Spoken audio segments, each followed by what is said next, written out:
Hello kaibigan, ayan, so welcome back to my channel, welcome back kaibigan. Ayan, so in this video, turuan kayo kung paano ba mag-forgot pin ng ating mga Globe One app. So ito na kaibigan, tuturuan kayo kung paano ba mag-forgot ng ating Globe One app. Ay napakadali lang po kaibigan at walang kahirap-hirap, so pasensya na po sa background ko dahil medyo maingay.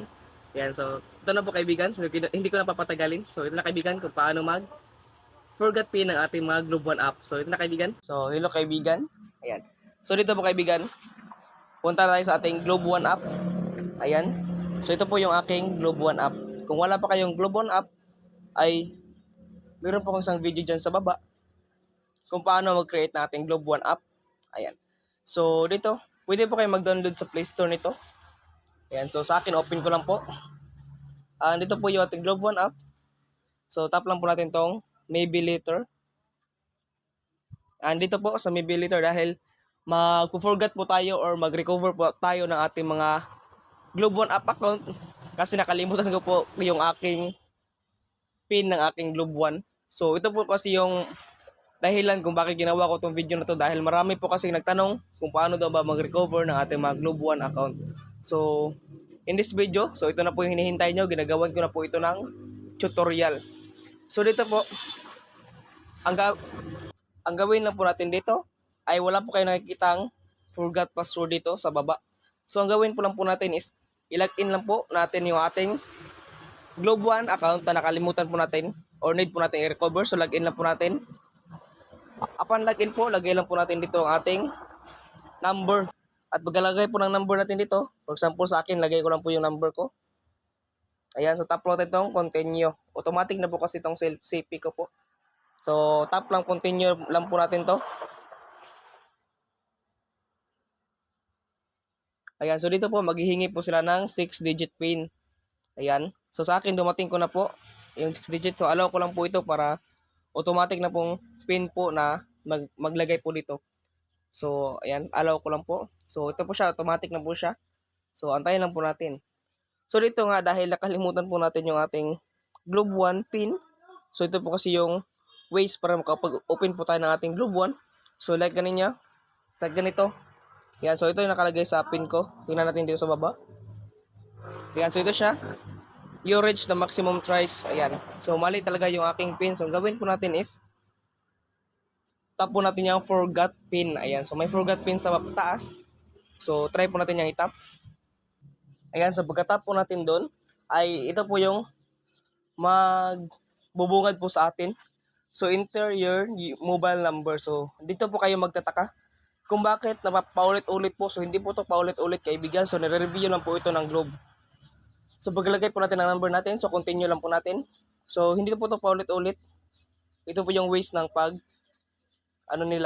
reset ng pin. So dito nakalagay is verify your number. So parang pangalawa po tayo magva-verify ng number. So ito po yung aking code. Ayan. At next po nito, so enter na po natin ating enter new pin. Ayan.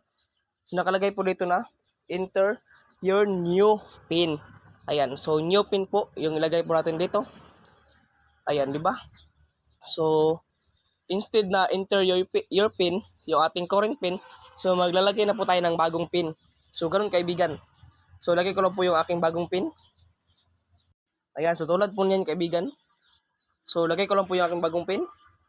Ayan. So confirm your pin. Ayan, nakalagay po dyan, confirm your pin. So confirm lang po natin yung ating nilagay na pin kanina. So hindi ko na pinakita yung aking process ng pin kasi ano po yan, bawal po kasi yan. So dito, baka ma-hack po eh. So dito, lagay ko lang po yung aking last digit pin. Ayan, so ito na siya, processing na po siya kaibigan. So ito na.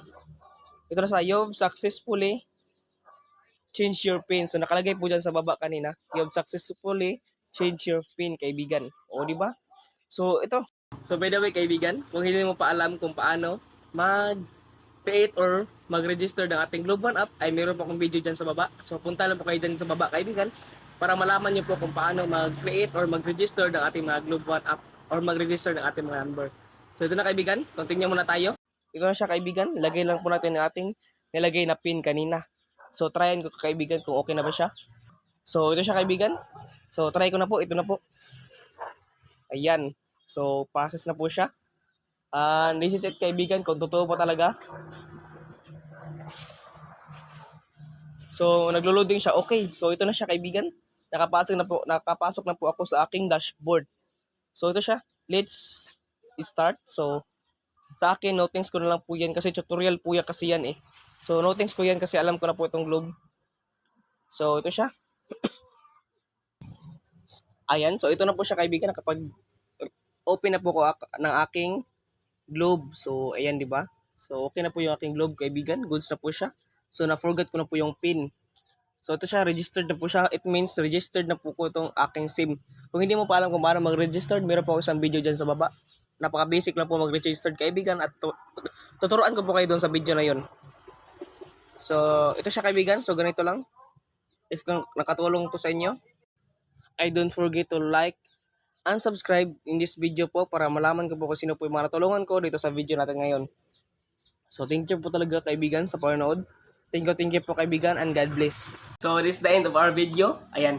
Kung adito ka pa rin hanggang ngayon mga kaibigan, ay alam ko nagustuhan mo itong video. Kaya, I hope nakatulong to sa inyo mga kaibigan. Ayan, sa little video natin yung tutorial at ngayon. Ay kung nagustuhan nyo ito mga kaibigan at nakatulong to sa inyo, ay tulungan nyo rin ako mga kaibigan. Kaya please subscribe and like my YouTube channel. Ayan. So, para lahat tayo ay lumago. Ayan. So, thank you. Enjoy and God bless.